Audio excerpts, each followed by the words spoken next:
Tukwaniriza mu program ey'ensonga Lugonvu's Show.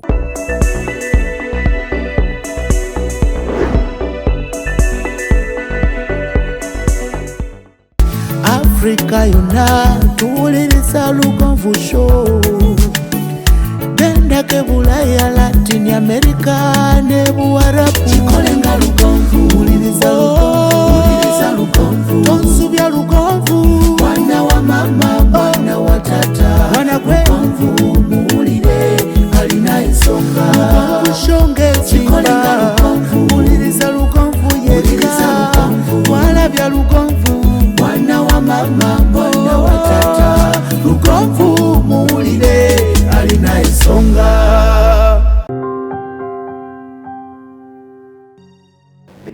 Justin musawo nsobola okufuna olubuto nga ndi ku family planning. Era family planning eyinza okunemesa okufuna olubuto. Kibuuzo ki? Ate kati era oyogenda ku yaki? Tutandikira wama. Nkwaniriza n'enkobozi okuba ng'otwegaseeko ku Lugonvu's Show. Gy'osinzira okubeera ng'otulaba mwebale nnyo. Yakalidde dda ayogeza abasajja obwamu okuva ku benkola nabo. Nakulabidde oluyombo ku social media. Ogwo ogumerika gutuviire ku musawo waffe. Gwagala okutta program kumbe n'ayogera yeegwanyiza. Naye ng'oli otya? Omwami akyali mukakamu? Tabisoma n'abiraba? Omwami ye kyalina akimanyi. Okay. Munange baŋŋamba. Abakazi abo abeegonzagonza nga bukyo mugamba asaka ate baba baziba bayita basita kange naye bw'obwekomamu obumoolamoola oŋŋamba ki kyotegeeza? Mama wange I think kyasinga okumanyako kyekya neesiga. Naye kati bwe bijja obigamba otya? Ekirungi kyembadde omukisa gwe mbadde nfunye nti banfuna motoka nfu nga zakkanika. Biba bimotoka bifu. Tofunayo ekigizeegizawo. Motoka efunayo eba etya. Wabula. Ate kati okimanyi nti abasajja bakutya. Kati oyo omukisa olina okugenda nga waakiri ddakiika ataano. Oteeka wali empale ngamba oyo alabika 1 centimeter per second. Omala bapima. Anedda ngamba oli ati amanyi hani. Siyimiridde wojjira olina okubanga. Lindaku. Ne bw'oba toyina byuma osobola okumumanya. Kati ndowooza bbanga lyamaze mu kino ekintu. Omanya. Nti akuba nti kati bali benkebeza mu motoka nfu ate oli gwe nnina eyayitawo alisted. Alisted ki? Oyo tutumwa tututhiri. Tututhiri. Dakiika 3 ng'akutuse. Wangamba wa 2-3 tasusa dakiika 5 ku 6. Omukyala omu yaŋŋambye n'abaami batugambireko. Omwami yaŋŋambye abakyala batuleetera ezo eddakiika okkendeera. Batya? Tukeera omukyala wabanga nabukalu. Wabula ate kati of course. Bakuwanawana nga scan yalaba 20 centimeters per second. Naye nga nabukalu. Nga discharge y'enfu. Discharge y'enfu ekakkalira mu 1. So kati abakyala yali yagamba n'enyabaami bakola masturbation naye nteekemu abakyala. Nabo banenye. Omukyala ogenda okutuukayo nga yayombyeyomby dda. Yes. Naye gwe kati n'abaddewo 20 centimeters zasaze dda. Ogenda kumaliriza mukolo. Bakuyita kuggwa kyoyooyo. Agamba ekyoyo kiba kyakuwedde dda. So yogera ne ku bakyala abo batuyambe. Bagambe. Improving abakyala bannange. Naye nze nagamba Lugonvu Masaka. Woba ogenda mu bufumbo omukyala bakutegeka. Kati nganze mama wange yaŋŋamba. Omwami wagambira nti tebakuzze kalisizo. Ekitegeeza oba ova kukola ku basajja 5 ng'okuye. Ate omwami tebamuddamu. Yasigaza ekitiibwa kye kuva mu Bayibuli nti mwami. In fact batugamba ne obanga omwami yasobezza gwe omukyala weetonda. Nsonyiwa mukwano we. Tojja kuddamu kusobya nsonyiwa. Ekitegeeza mubeeramu eyo embeera omusajja abeera n'amaanyi ge Eva. Buli mukyala wozza fire eri omwami afiringa as if is not a man. Buli okomawo bannange mwami ate n'oyomba n'omuyombesa era 1 centimeter per second tolina wogiwonera kubanga already central nervous system ye erita. Wagikyankalanyiza dda. Kati abaami bo baagala mirembe Eva. Kuba bibiita baby webakeko wano bwagwe ne 1 centimeter per second ng'omwebaza ng'olongoosa obika kisewo waliwo yali kushona agambo byemwagaye byanyongera eddakiika 5 bituufu mbu ye yatuuka nga ayina akawala naye nga bwakagamba gwe bibyombi manyi kati kugamba mu ddakiika 5 ogenda kuma ddakiika 20 era ng'azimala olw'amaanyi gali omukyala asobola okumalamu omwami w'amaanyi singa omwami abawa ddakiika 1-2 omwami n'ayagala okugenda mu mbeera naye gwe kikyogenda okyusa era nkumanyi 1-2 nemu esobola okugaana central nervous system ebeera down kati kitegeeza ye support system y'omwami olina omuzzaamu amaanyi because omwami ayagala muwaana gwasinga nze nkulaba gomalako mpologoma weebeemu just obadde n'ebyolowooza naye mmanyi ojja kutereera nga musajja atwagenda anywa omulondo ng'okwamuzizaamu amaanyi. Leero tutunuulire ki tugenzeewa tudde ku bibuuzo by'abantu baffe. How do you see? Bingi tujja bafunirayo ka topic oba yangambye yogera ku nsonga lwaki abantu bafuna mbuto abakyala. Nalabye Mushabe Justin y'omu ku balabi bo abataku waliwo omulabi omulala gwe siyinza kwerabira yangaye mwami Lugonve ebisigadde bikole naye bannange naffe tubalaba mukyala Nakawesi Shakira ge naffe tubalaba tubeera yeeno ne mutubuulira ebigambo ebitunyumira naye mwe temutufaako kakati oyo ono yabadde abuuza bw'ati musawo. I think shona addako tujja kwogera lwaki omwami asobola okugatta ne mukyala w'omwaka ne guwera 2-5 omukyala tafuna lubuto because fe abasitula abaana simba wakati awo nalindabye ku musajja yali mufumbo era ng'alina n'abaana n'afuna omukyala omulala bw'afuna omukyala omulala olubuto lwabula ne bagamba omukazi takola ki kubanga omusajja olidde alina abaana ate bamufaanana ne bamala ne baawukana omukazi gye yagenda n'azaala. Waliwo gundi zino obutakwatagana obutonde there are very many bingi era tesobola bimalayo mu ngono bwagende wala olubuto alufunisa nga bwajjewo terukwata anti kati olubuto olwala abantu babiri omwami n'omukyala. Infertility is failure of a couple to conceive after a full year of consecutive sexual intercourse. Amwegatta mwagala funa mwana kati tosobola gamba omusajja wange mufu tazaala oba omukazi wange tazaala nga temunnamala mwaka mulamba ogwa consecutive intercourse nga mwegatta yes ate nga mwegatta nga muli serious serious yete dakiika 5 okwegatta okw'omuzannyo era ogumbadde mmanyika bakazannyo mulimu okubanga ka just okusebo sex w'okunoonya omwana abeera serious atya kukwata nviri kunyula nviri za muno wanoonyeza omwana si bino mbwate ngenda kubayo nebake sex abeera n'ennaku eziri specific nti muzina ennaku teri kwosa kuba buli lunaku zinaku ziringa 5 buli mwezi ate nga mukubira ddala si bino byakwekubyakubyamo okuba ki sex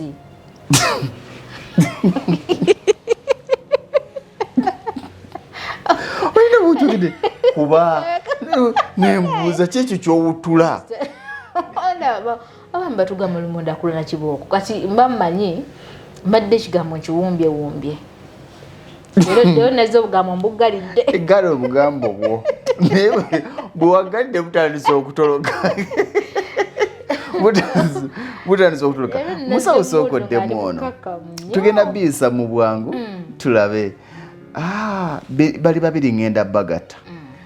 Mushabe Justin abuuza nti musawo nsobola okufuna olubuto nga ndi ku family planning era family planning eyinza okunnemesa okufuna olubuto ono naye muddemu Naudo Maureen Momo 21 agamba what causes painful urination babiri abo yes kati byanjawulo olikyayosomeseza kirala kati kansooka okuddamu ono ba painful urination painful urination term mu lusawo tugiyita dysuria yes ofuka omusulo nga gukuluma painful urination yes dysuria abuuziza kiki ekikola ekigiviirako okubanga ofuka nga gukuluma ekiyetera abakyala n'abaami because that condition crosses in both men and women abakyala n'abaami okufuka omusulo nga gukuluma there are 2 cases in most cases wabeerawo inflammation of the urethra inflammation akatuli kali akayitamu akaseke akayitamu omukojobo kalwadde kati oyo mukyala fa bakyala omusulo oguva mu urinary bladder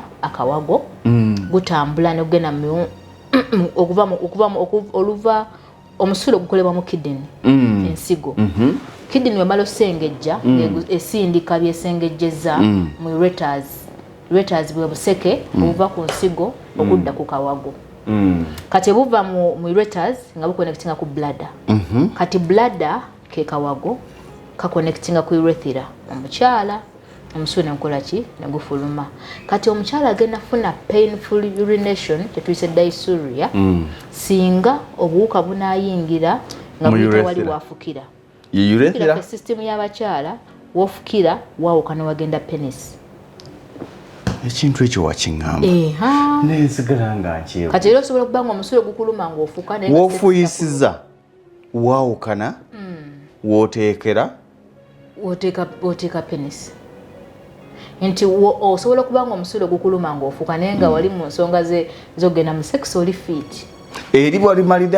malidaadi naye osobola okuba nga ofuna painful sex because painful sex twagamba bakiyita batya mu lusawo bunagamba ogenda fuuka dokita twakituuma dyspareunia that is painful sex kati tuli ku dysuria painful urination omusulo gukuluma naye ate sexually okay kati obuwuka bugenda bba buyingidde mu ketuyita urethra bugenda buli obuwuka bwebuyingira mu kaseke ako omusulo gye buva kaleetawo obuwundu era painful urination agenda hand in hand ne burning urination burning ogufuka nga gukubuluma naye nga gukwokya olaga omusulo ngufuka gumbalagala ate gunjokya it is one sign of urethritis inflammation of the urethra kiva ku microorganisms like E. coli toy that is a urinary tract infection ate E. coli okijja kuki E. coli bwe buwuka E. coli obuva mu toilet singa muzigabana singa ogenda mu toyi ya flash nosanga ng'oli ava kufuka nga abadde n'obuwuka bwe mu musulo notagiflashinga n'oba ogiflashinze obuwuka busobola osigalamu kyova olaba oli agamba lwengenda mu toyi wanesitamako n'abaami busobola bukwata abaami n'abakyala naye kati omwami bw'aba bulina nemujja ne mwegatta n'addira penisi eno n'agiyisa wali ku urethra abulekawo omwami singa yajja straight kati bantu twagaba bakatolese boy ayagala jayingira buyingizi speed agala mulwisa nti ayinza okugirirawo ye ajja nayingira buyingizi otagenda bukusiga naye mulimu bano asooka okuyisa gundi ye ku urethra wano wava omusulo nasooka ate nayisaawo nalooka akulekera obuwuka ate nayingira naye nabutwala aye kati abantu ogenda bagobako konkona nedda olina okuba healthy kizonga tuli wano kutuusaako nze nebaza mukama yampa knowledge otuwadde ebintu bibiri toilet oba omwami nga abulina najja n'asooka asiisiriza abukulekera bulungi nnyo kati wabulekawaawo ku katuli ako bwe obuwuka bugenda bweyongerayo ate waba abadde ayina because obuwuka bwera mu life cycle egg larva pupa adult kati buli wakalekakaawo kasobola ogenda mu urethra gwogenda kufuna painful urination tuli kuddamu oyo bwomala ofuna painful urination ogenda kufuna burning urination ng'omusulo gukwokya bwomala okufuna ogenda kufuna hematuria blood in urine kubanga obuwuka bulidde akabubi kano kabanga kanyamanyama ako akali ku side ya urethra kati n'abaami bakibakwata kati hematuria ogenda kufuna olusayisaayi mu musulo n'omwami ojja kulaba ng'omusulo gulinga kyayi kita dark colored urine oba tea colored urine ng'omusulo guli brown omusulo gulina obeera yellow ebyo byonna bitambulira wamu tojja kufuna mbu ofunye painful urination yokkamu kugirako n'ebirala ojja kufuna smelly urine kati oyabuuza ekyo ekibuuzo alina okubanga bonna obubonero bwabulaba kati singa onaabugayalirira obuwuka bwe bugenda okuyita bugende mu kawagu bladder oyanga ofuna pain the lower abdomen kati omwami ye anafuna pain aba afunye kye tuyita cystitis inflammation of the urinary bladder nsobola okuba ku family planning nenfuna olubuto osobola okuba family planning nofuna olubuto family planning ki kyeyabuuzizza there are very many family planning methods naye mulimu family planning methods zino oba ozigendako olina okumanya enkola, the mechanism of action. Olaba tuba tusoma ebintu bino oba musoma family planning eno njikuwa naye ekola etya. Nina omwami n'omukyala bajje wange ng'omwami yagenda n'omusazi obuseke family planning lwaki bagiyita vasectomy. Is it advisable to? Omwami yakakwira nnyo mu nnaku mu bwavu manyi ennaku n'obwavu I think naye ng'abaavu bazaala anti kati ono yakakwira nnyo mu nnaku n'agamba nja zaala omwana omu era yazaala omu beekwana n'omukyala ngamba omukyala nze njagala omwana omu omukyala ngagamba oli serious nti ye nti nze bwavu bwe nakuliramu omwana wange sa era bwe bazaala omwana omu omusajja bigere nsambya. Is it advisable to?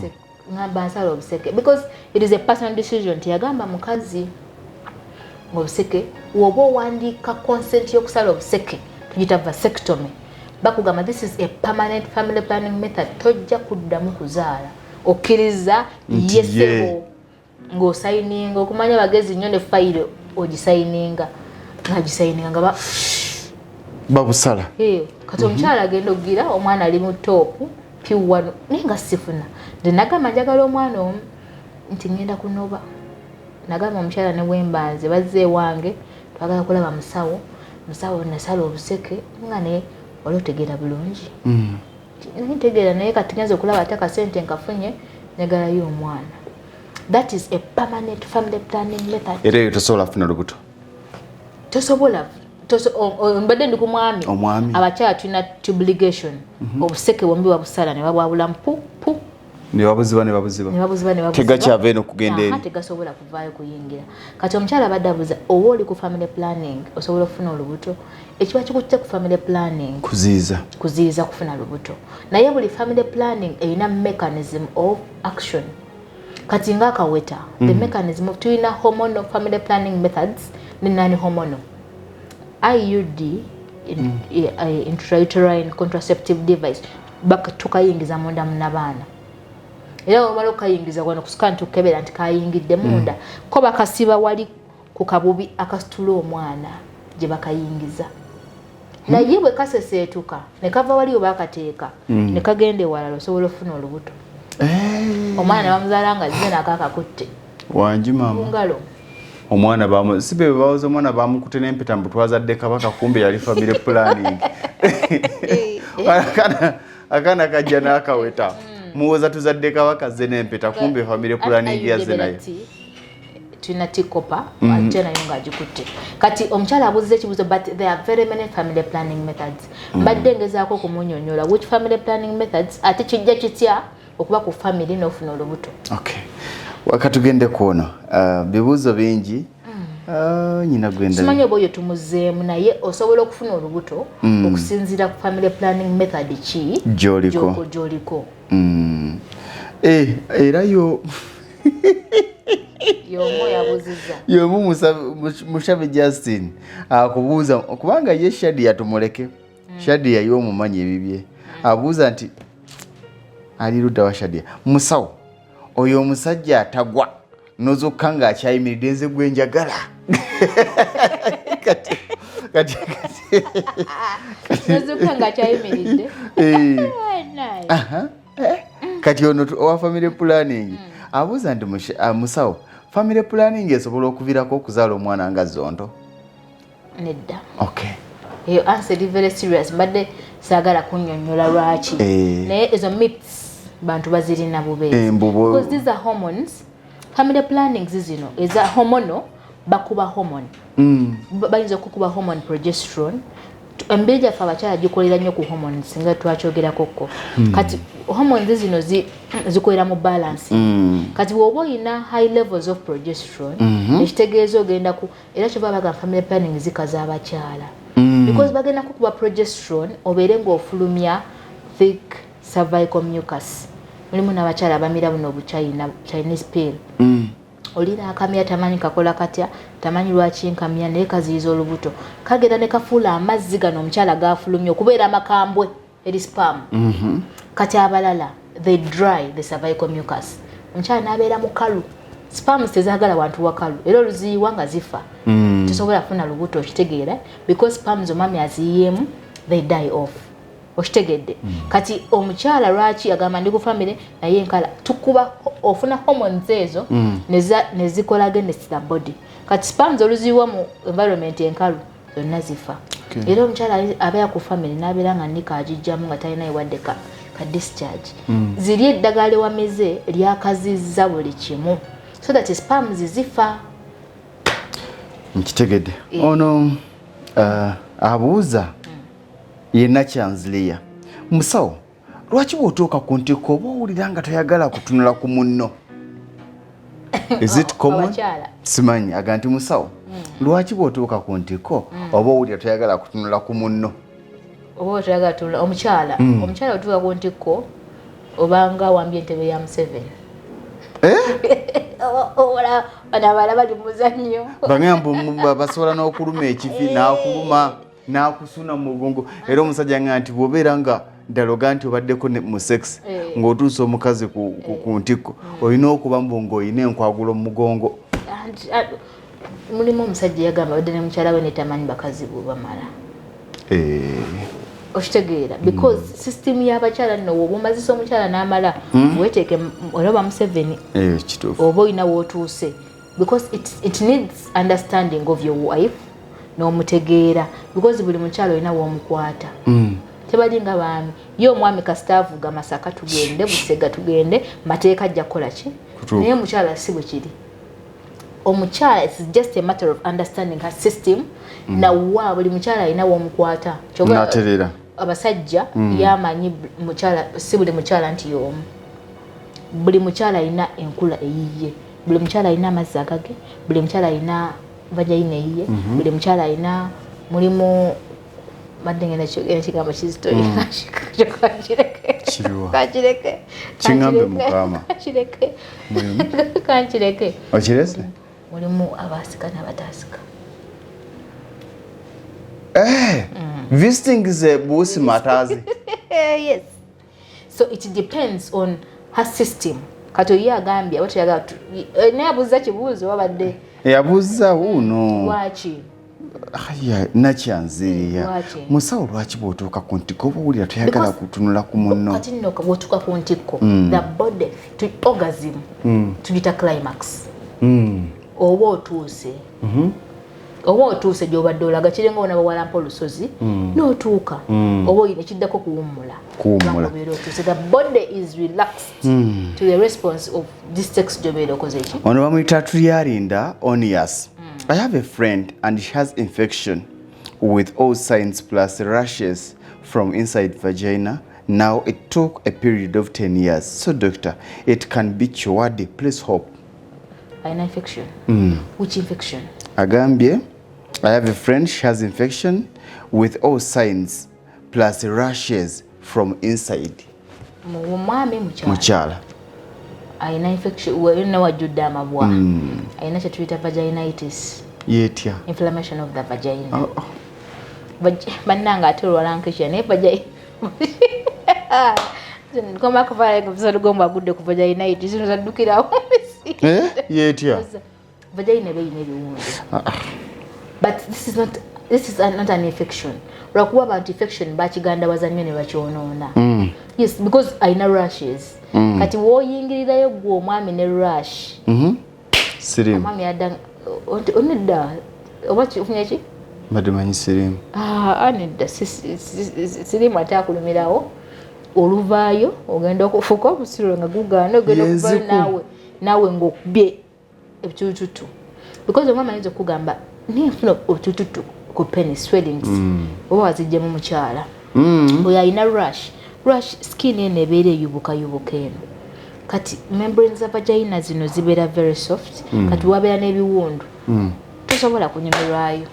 Katugende kuono ye Diana Namudu. Musawo lwaki nfuna obwagazi nga ndi mu nsonga zange? Musawo kibakoki aliwo bwa Namudu Diana agati musawo lwaki nfuna obwagazi nga ndi mu nsonga zange? Oyo alina hormone imbalance, alina ekikyamu. Alina ekikyamu. Kitegeeza bw'otuuka mu kaseera ko zonna zifa. Wobeera ng'oli mu periods omukyala obeera ne high levels of progesterone hormone. Yeyambako omukyala okwerizinga akabubi kannabaana okweyubula.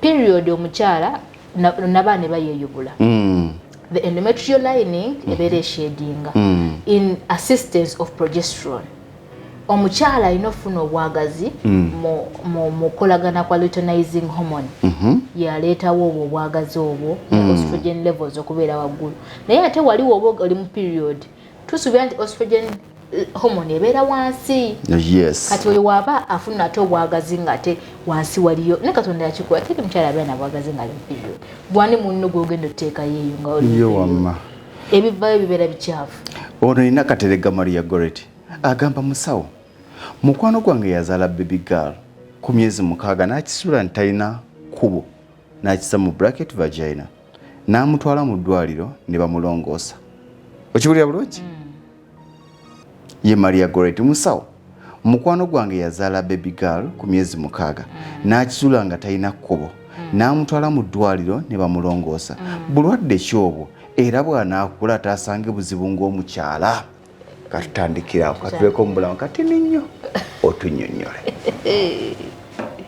Lwengo General Hardware abasangibwa e Katende Namutamala ku lw'e Masaka kilomita 3 zokka okuva mu tawuni y'e Katende ku Kidde Nakawuka ate nga balina enteekateeka ennungi kuba mufuna mpola oggulawo account n'osasula mpola ebintu byo ogenda okumaliriza ng'ebintu byo bifuna omulundi gumu osobola okubafuna ku ssimu 0700 636 oba 0760 585 228 Lwengo General Hardware ku lw'ebizimbisibwa eby'omulembe.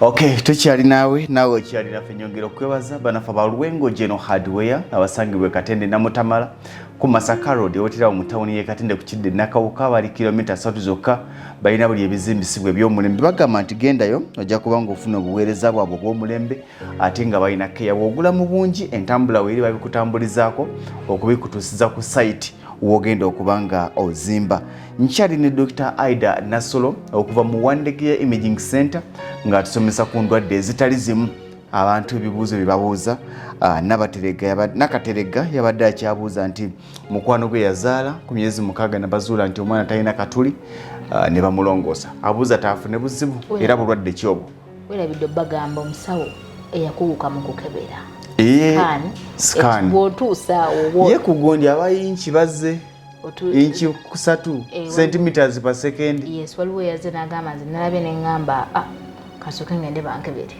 mwagenza omukebera ng'ayimiridde mu mmeka yabadde nno mu 2.1 naye manyi bwe yazze ntambula naye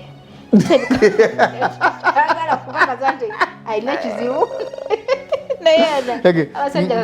ntambula naye ndowooza kirabika netaga kwongeramu bwongezi tuka ku mashini kiwangambye ate sikyendaba engeri gye ndi mukyala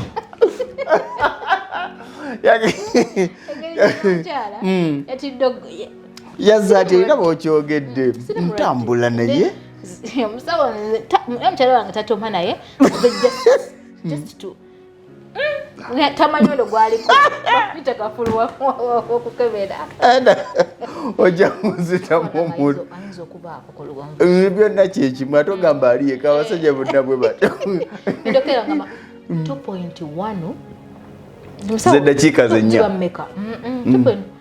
2.1 tosukka ezi 3 ne bayita kabaka n'abeera ne bakuteka milioni 10 tezisukka 3 kanga naye musawo naye nakakiraba ekyo kyoyogeddeko myezi ng'ebiri emabega mbadde bulungi myezi ng'ebiri emabega so kiraba nga ziringa 2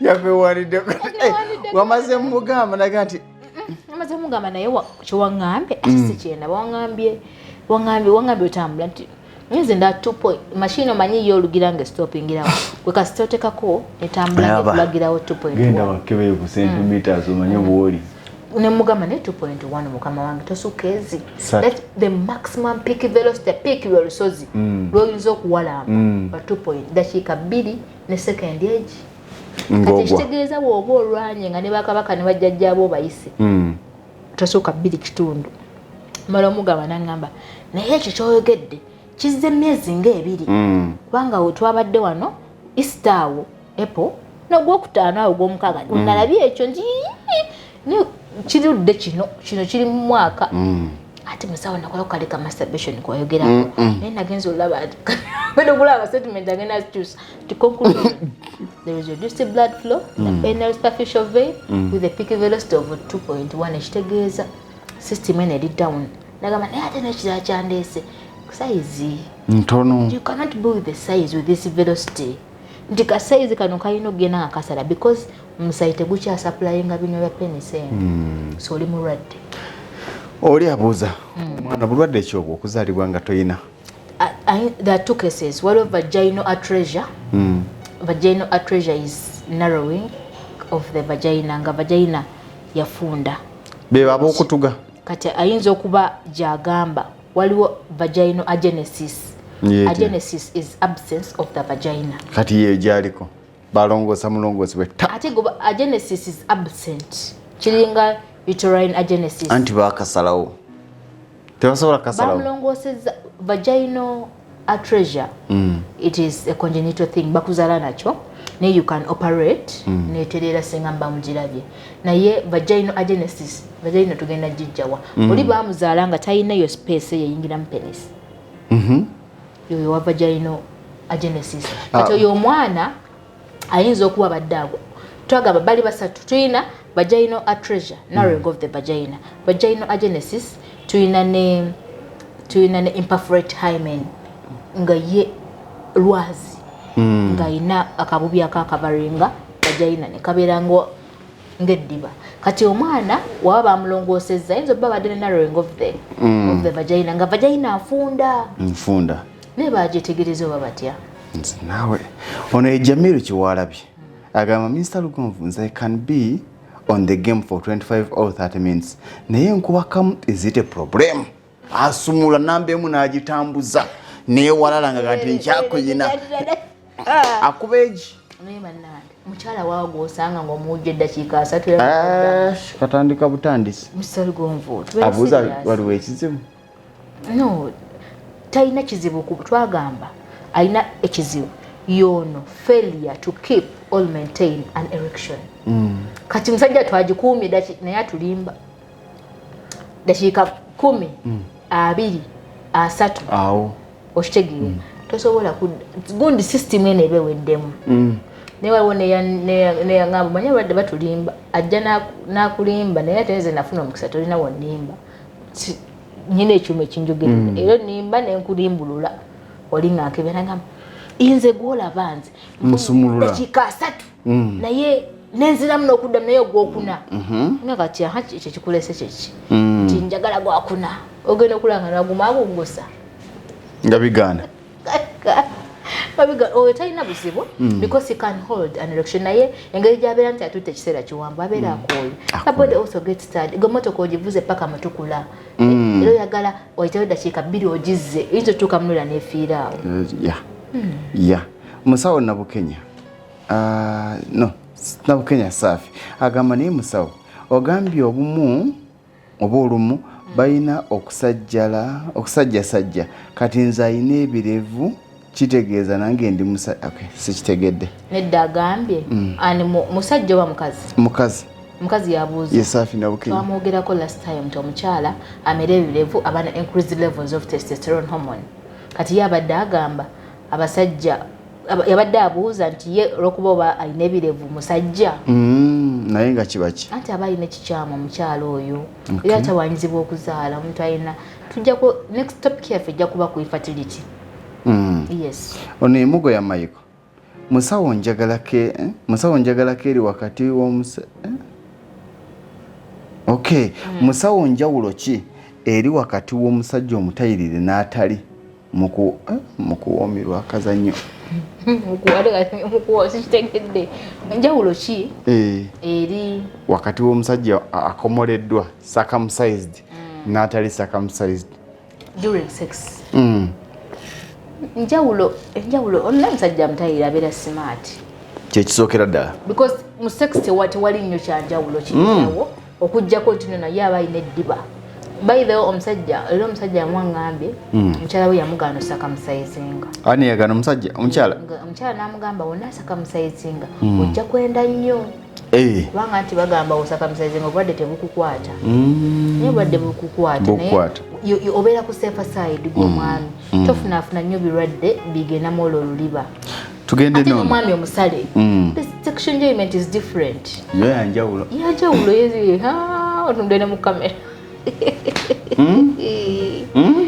yanjawulo nafe abakyalo omwami era nzakwase experience omwami atali musale tesobola mukkiriza era simanyi bwatambula naye nga mmanyi omusale tik ono agambye atya ye TMLS Nansubuga Farida Fathira musawo tunnyonnyole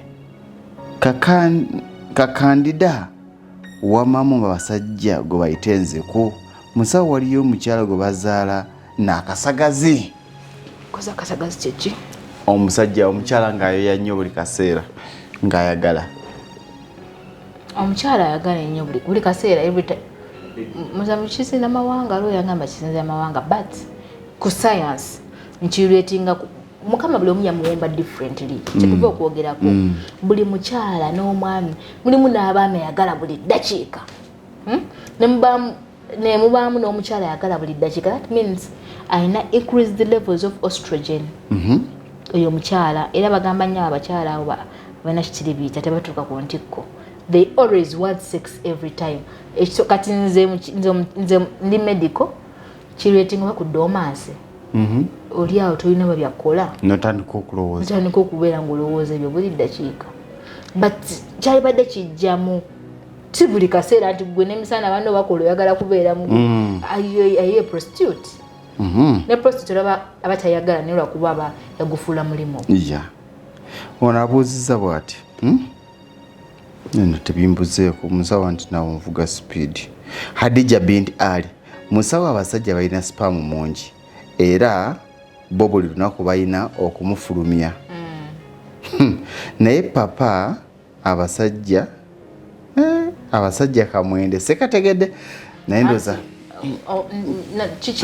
kyaga nti olwokuba tulina spam zinyi tulina okwenda ennyo tumufulumya si kwenda kumufulumya sex game yo y'abaami men have sex and men enjoy sex ekyo mukama yakibuwanga kiraba ne mu Bible so kati and 24 men sperm production to spermatogenesis is 24 hourly buli ssaawa abiri mu nnyobera n'enkwansa empya wozisirikira n'ozitereka yeggwamanyi ono ye Lubega Michael musawo naye tatubuulidde omusajja omutuufu ayina kumala ddakiika mmeka twagamba 7-8 8 centimeters basi no twagala nnyo wa ddakiika at least omutuufu yali badde aweza omusanvu at least nobanga because weziba 3 asiga bakakudduseeko buddusi webadde you can feel the erection enzagirina era nzakulina nti kati njagala kutuuka kamale yoyo omusajja gwe tugamba omusajja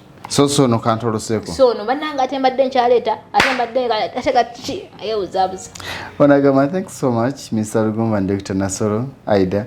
I'm really enjoying I'm enjoying the show while learning, but I need to know why my wife doesn't have days all the time or days she gets pregnant.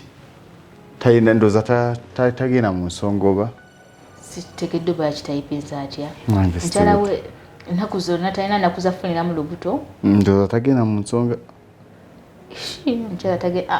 obutagenda mu nsonga it is a condition we call it amenorrhea absence of periods ekitegeeza bulwadde absence of periods. There are very many causes even now tunafunira lunaku ngazo because omukyala tagenda bulwadde tubita amenorrhea absence of periods there are very many causes lwaki omukyala tagenda muki pregnancy ayinza obba ali lubuto ayinza tagenda mu period ayinza obba alina ebizimba there are very many waliwo polycystic ovarian syndrome omukyala alina amagye agatakula aba tagenda mu nsonga era omwami obeeranga ne mukyalawo nga missinga period mutwale mu ddwaliro mulwadde omukyala must menstruate every month oba tali lubuto ono sewu Sekawungu Abdul musawo kiba kitya nga bankamuddemu spam ne bamuteeka mu mukyala gwe njagala nenfuna abaana okwewala bino byonna ebyobutamalako ayagala munuunamuko artificial insemination nagifunye ku Mande nga omwami talina maanyi ga kisajja dakiika 2 ng'amala kati omwami ng'agamba banzijeko enkwaso baziyingize mu mukyala tuzaala but it is expensive yamalawo nga 40 million gita IVF nga akyusa nga okujjako enkwaso ne baziyingiza mu mukyala kiri over 40 million naye nga bikola bikolewa Dr. Sali kati awo tuveewo tubuzaako wa njagala kuwono manyi mulimu benzijamu awo n'agamba ndibalekera Josephine Gemanyeke. Good evening, Mr. Lugomva. I want to ask Dr. Nasolo what causes a lady to skip her periods for 2-3 months, and will it be easy for her to conceive pregnancy? Tugenda kugenda ku infertility next time, but omukyala missing periods ayinayo amenorrhea aba alina ekikyamu twagamba one of them aba ne polycystic ovarian syndrome ng'amagige tegakula bulijjo oli bali takuze talina gira kufulumya, she ends up missing her period.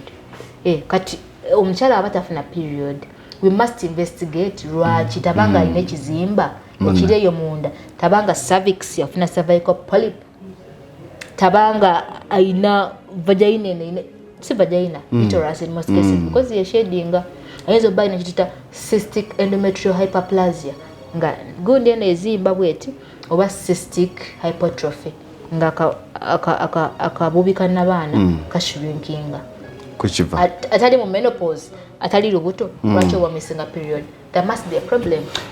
Okay, okinyonyedde bulungi. Julius Sam, Mr. Lugomva and Dr. Nasolo, thanks for the show. She said been telling okay.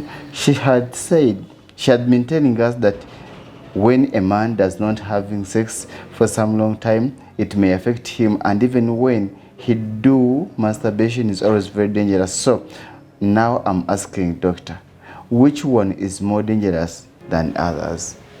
Masturbation, no longer having a sex. What you allow to having a sex than okola masturbation. Okay. Enjize mbulungi. Olwawo nobeerawo because prostate tegenda gejjerawo. Otandikira having a sex otutandikira naye nga tokoze masturbation. Ndi against masturbation. Julius Sam, Mr. Lugomva and Dr. Nasolo, thanks for the show. She had been telling us that that when a man does not having sex for some long time, it may affect. Okay, eyo twagimaze. Eyo twagimaze. Ono yena netinamu yanja asooka kwebaza agamba mwebale kutusomesa nsaba kubuuza musawo nti kiva kuki okubanga tuli mu kabuuzi nga style kabuuzi amaloboozi ng'afuwaga kanjikunyonyola kiva kuki nga bali mu mukwano naye ng'ate omukulu bebi we ayisiza manjo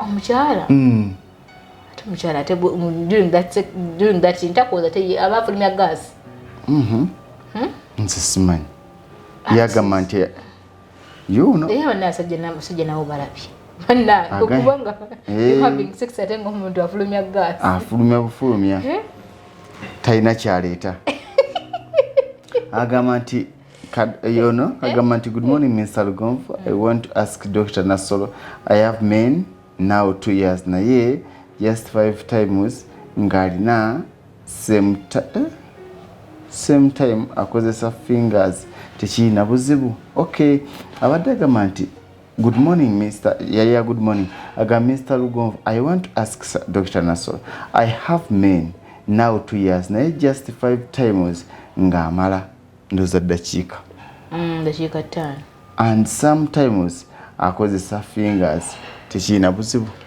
N'omukyala omu yaŋŋambye naye musawo onkobedde sifuna lubuto naye omwami wange ono mugambye muleete mukebera tukebere agaana omusajja tamalaako omusajja yeezizikayo dakiika 2 kyokka bwagira nga yebbiikiriza nenga kyokka nga yekalambiza yefula serious omusajja nga engalo is just assistance teziruma omukyala ate ziba zimulubakooki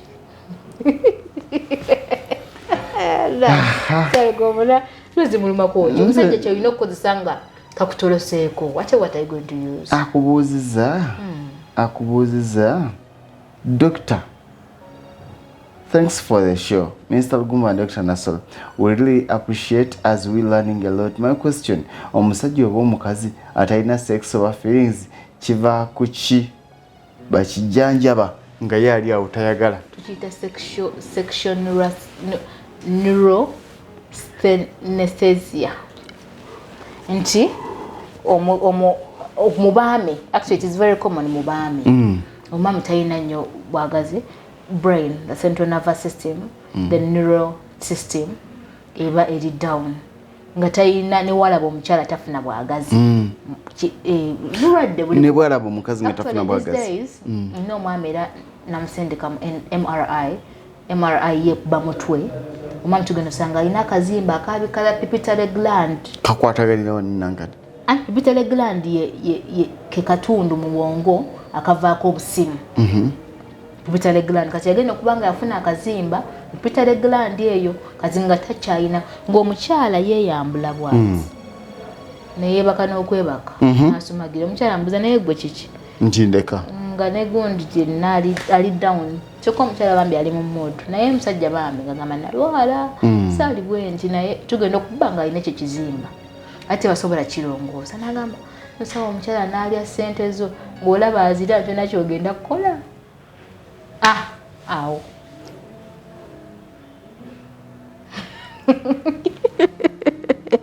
adde nkugamba omukyala n'alya ssente zo naye omanyi bwe kiruma ate n'obulwadde bwennyini ng'oli ali awo naye ng'omukazi ne bwajja era anyiga n'okunyiga ng'alaba abeekoza dda nti omwami bulwadde ate buluma omukyala omuwa ssente zo oba n'omulabirira n'omugulira akagoye n'omuwa ssente ng'agenda kukusanyusa eri naye gubalira aziridde omugulidde emmotoka tolina bwagazi naye tolina bwagazi yeeyambulawo tafunamu wadde kafiiri n'akamu unaabuuza yena Mulondo Alaisha mukulu Lugonvu mbuuliza omusawo Dr. musawo Nasolo musawo Aida nti n'omusajja yakola eddobo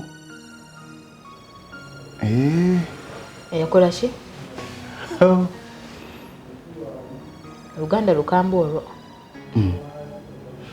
Namulondo Alaisha mukulu Lugonvu mbuuliza musawo Aida nti n'omusajja yakola eddobo mu busajja bwe amugolola otegedde mulimu abasajja abalina 7 tokimanyi ekyo awo tokiddamu mulimu okimanyi omusajja nga alina 7 nga tali straight ngera nga yeewetamu namukozeeko era oyo mutaka abalina hump.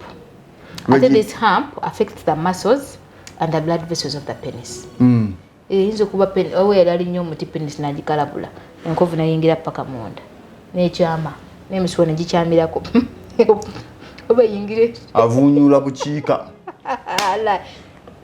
yeewese bweti bugamba agezaako giyingiza eweta bwewese baba balina mulongoosa kubanga tugamba kiri kinywa.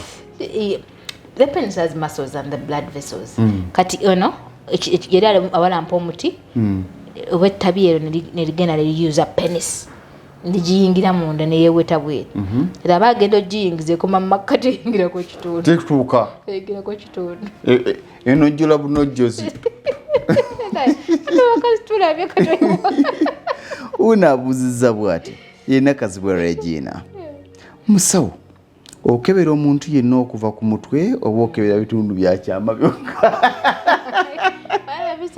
nasomesa ku infertility njasomesa ku diseases that affect the liver diseases that affect the kidneys diseases that affect the chest okuba omuntu oba oyogera wano alowooza omanyiko ekyo kyokka but nasoma okukebera every part n'ettama n'omukono tusobola okusomesa ku diseases that affect the musculoskeletal system amagumba n'ebinywa ebibeera byantuwadde ku byabasajja just lwakuba the areas of interest muzampa kyesomesako onaabuuza bw'ati ye Kazibwe Regina tumaze ye Natukunda Olivia agamba what about the upper respiratory infection? Upper respiratory tract system yeno system okuva eno okudda waggulu diseases that affect the upper respiratory tract system nuzikolako pneumonia imana zote jetu zisomese zifuna abasawo baazo fe tukwagala wali Mr. Lugomba oyagambe bannange Mr. Lugomba addemu akuyite for tusomese because oyogera ku bintu bya bulijjo tulaba ojo otegekereyo omusomo ndeeta abantu bange tugutegekenga nawe bali beebuuliza ebibuuzo byabwe because ndinyonyola ebibuuzo na medical background Mr. Lugomba nagamba nasoma okukebera ate nasoma n'obusawo gundi abuuza natukunda Olivia era yaddamu n'abuuza nti mwebale kutuweereza baddiya nze mbadde mbuuza musawo kaakati oba omusajja ali affected to that disease ensigo asobola kulwaza omukazi we oba bambi nedda agamba nti yali ku kibuuzo kiri ekyensigo nti omulwadde w'ensigo asobola okulwaza mukazi we anti omulwadde w'ensigo afunye okitis aba n'obuwuka bwe twayogerako chlamydia obuleeta ensigo okulwala so wherever he has sex mu mazzi agava eri mu nkwanso gajjiramu obuwuka wabuyingira mu mukyala ekitegeeza basobola omulwaza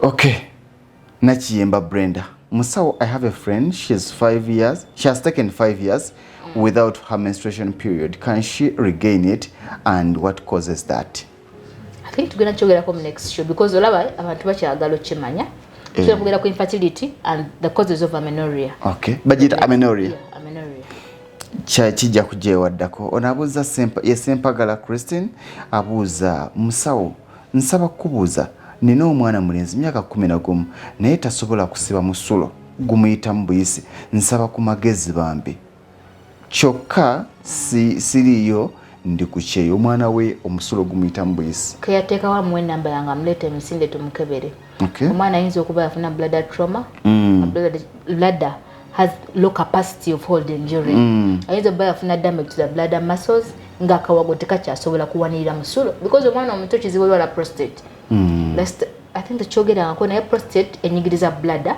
nebeera ngaesindika omusulo but omwana omuto tewala prostate ayinza okuba either yafuna trauma to the bladder ayinza okuba ayina yafuna damage to the bladder pelvic floor muscles nga bladder tekyalina strength eholdinga ki musulo lano omwana afuka ku buli paka P2 senior 2 aba alina problem with the bladder muscles bambi yali agadde ogusiba n'omusulo guyitawo buyisi okay Lubega Michael ekibuuzo kyo bakiddamu ekyomusajja alina kumala ddakiika mmeka bagambye ekitono 7 Sempaka Saka mpulidde nga abakuzzemu kyenkana thanks so much Mr. Lugomvu ndoza kyekimu kye tugenda okuddamu wali ku luli nti thanks so much Mr. Lugomvu and Dr. Aida I'm really enjoying the course while learning but I need to know why my wife doesn't have safe days all days she gets pregnant kijja kujja luli topic eddako kati mu butongole tujja having infertility as a topic Sekaungu Audu musawo kiba kitya nga bankamuddemu spa twakimaze kino ndowooza Victoria Viosam musawo nze bwe mmala ebbanga nga seegatta na mwami wange nfunda do I have any problem musawo but I don't feel any pain am I okay or it's my husband with a bigger okitegedde anti aga nti bw'amala ebbanga eddene afunda kyokera ba having a sex tafiringa pain nze mmanyi anti bwabuza nti oba mwami ye kinga afunda ki eri nagamba eri bagiyita gundi otuga sentimita mmeka kyoteeka over 30 centimeters kyoteeka ekyo kigendayo whatever ofunda biki except when you have a problem ofunye vaginitis nejjange egenda efunda naye ekitali eki efunda ki noba gundi ate kikulu Mr. Lugomvu nakoze ku mwana omanya enjovu ekwata okugulu yes nga penisi yafuna enjovu omwana yazze nagwe nakolako namuleeta gundi omanya ekikolokomba ky'ettooka eddene nga the penisi eri bweti naye ng'enfaanana yaayo eringa okugulu okulina enjovu ng'eringa egenda okuvaako egwe kirabira bulebezi kiti nga nnene bweti anaawona nga this condition nga testicles ali bwati naye nga this condition nembitabo teriyo wabula yagenda e Nairobi ndaba nti neewaana ti nkebera naye nga sigirabanga kyakulemye sawa ndisena report nemugana eggomanyi nagenda ku Jones Plaza nengenda wano bantwana Nairobi so baga tebagiraba nemugamba in the books nsoma nnyo ebitabo njagala nnyo knowledge nsoma ebitabo naye sigirabangako nemugamba sigenda wandika report because ayinza oba yafunye enjovu ku penis but it's a problem with the lymphatic system amazzi gatambula temuluma penis naye nga nene bweti mwana ali makere myaka 2 talumizibwa temuluma naye bulina kwayongera kuwaga nedda baba tusibulirawo tunabitandikirawo ebiddako jabonge ate tunabamalayo leero abayizi bannamukisa abayizi olwaleero Magala Agatha kansomeyo nga bisatu wano jabiddamu Magala Agatha agamba musawa I have been masturbating for some time like now 6 months but I don't have feelings about like before. I'm scared bana. Do you have some of the medicine bananga? I soon meeting you with my husband. Muchala.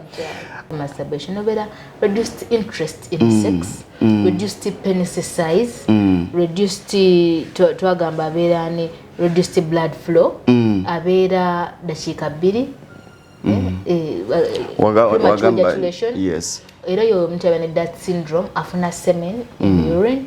Ye muntu omu yalina reduced sex drive balina kusindika musindike yalina omugongo gubeera gumuluma. Those are all the signs ez'omuntu alemereddwa alina erectile dysfunction n'omuntu eyakolako masturbation. Webale nnyo Aisha Case bajja kuddamu next week. Abuuza nti musawo mwebale kutuweereza nze mbuuza waliyo eddagala ly'amazzi nga zzungu oba nedda. Montes Jennifer agamba nti nze mbuuza kiva ku ki okubanga ennaku zange eza periods tezikwatagana next week. Jja Kisemba tya dokita osobola okunkebera oba nazaala oba sizaala kubanga sizaalangako next week. Nabukenya Amina abuuza nti I'm not going in my period for 2 months.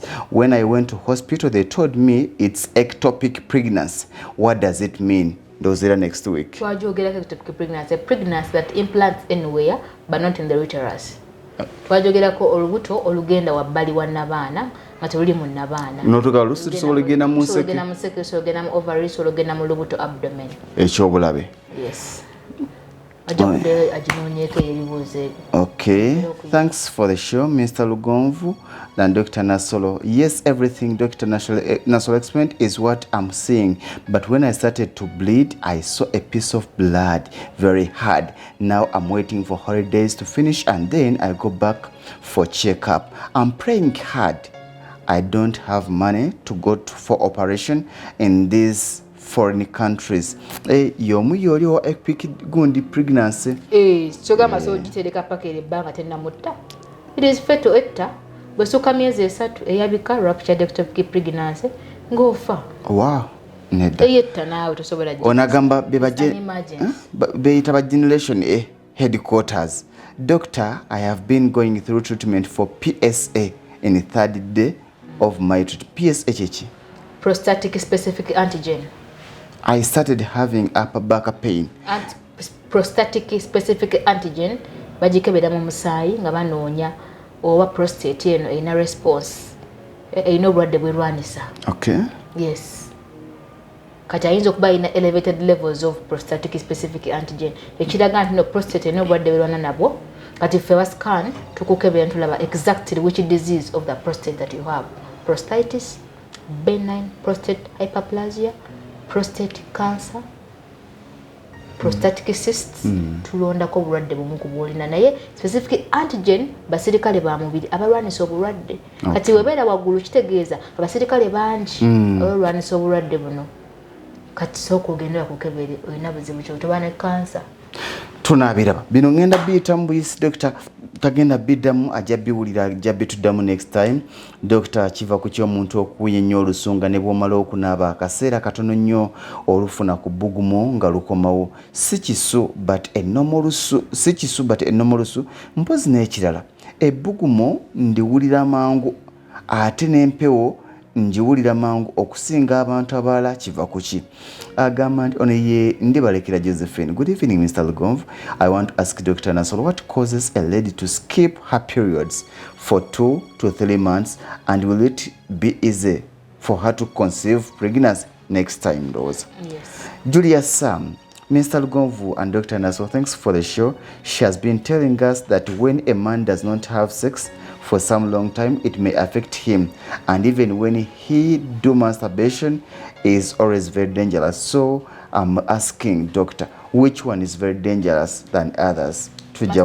Masturbation is dangerous. Anet Namuyanja, thanks badia okutusomesa. Nsaba kubuuza ku musawo nti kiva ku kyokubanga nga tuli mu kaboozi nga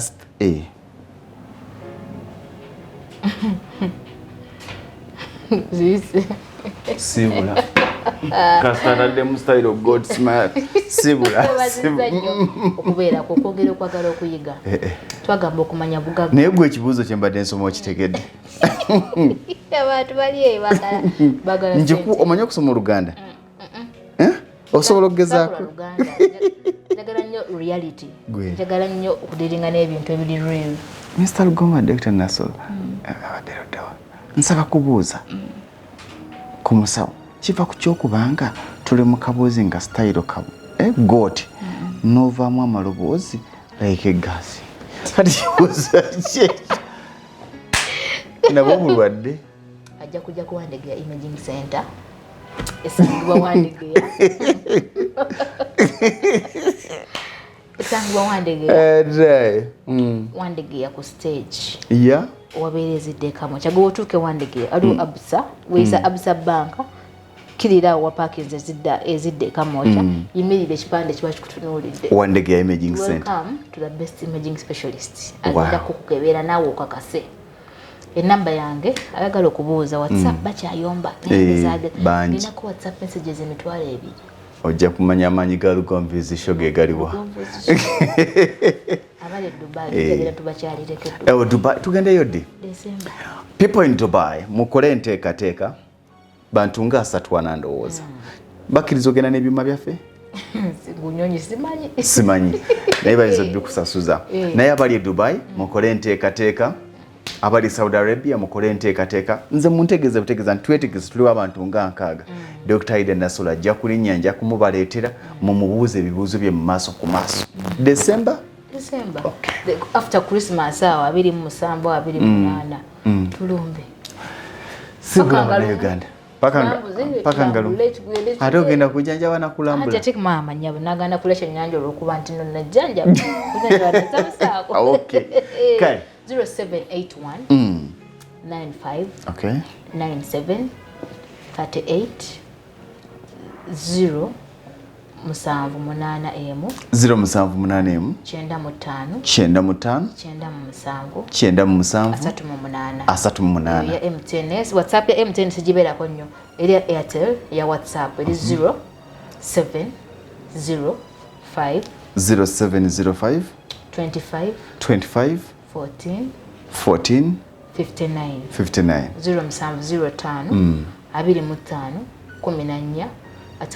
oba olina ekibuuzo kyoyagala okubuuza sindika ka message nyinza olwawo naye mba nja kaddamu woba olabanga ekibuuzo kikuwokya bw'okuba nkwata naye mba bize kugamba nkyalimu bizeko twogere eddako tokoowa nga tuddamu twogera nze ndiwo kulwamu. Okay, gwe bali nnyo bali ddala abali mu Uganda tujja kulaba enteekateeka bano bajja tutegekerayooko meeting y'abawuliza baffe n'abalabi baffe wano mu Uganda.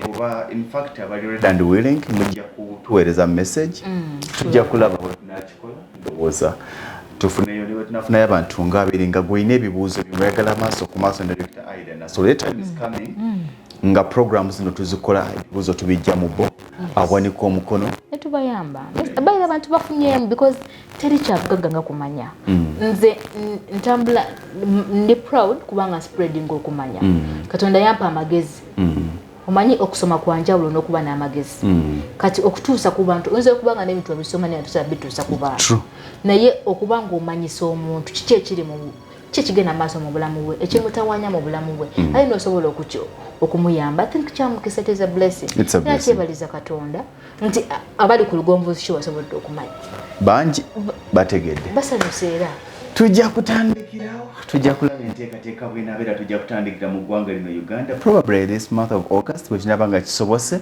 ate Saudi Arabia ne Dubai Abu Dhabi tujja kulaba tunakikola ku end of this year tulabe binaba nga bitambula. Nze Ssentongo Frederick Lugonvu abaagaliza ebirungi emusawo Dr. Aidan Nasula ataggwa byokya yagaa nti nze Katonda yabampanga kirabo nali ati mbawadde Nasolo mubeere bulungi. Eyo yebadde program Lugonvuzi Show. Africa yonna tuwuliriza Lugonvu Show. Bendake Bulaya, Latin America ne Buwarabu kikolenga Lugonvu. Wuliriza Lugonvu. Tonsubya Lugonvu. Mwana wa mama, mwana wa tata. Mwana Gwe Lugonvu muwulire alina ensonga. Lugonvu shongezi kikolenga Lugonvu. Wuliriza Lugonvu yeka. Walabya Lugonvu. Mwana wa mama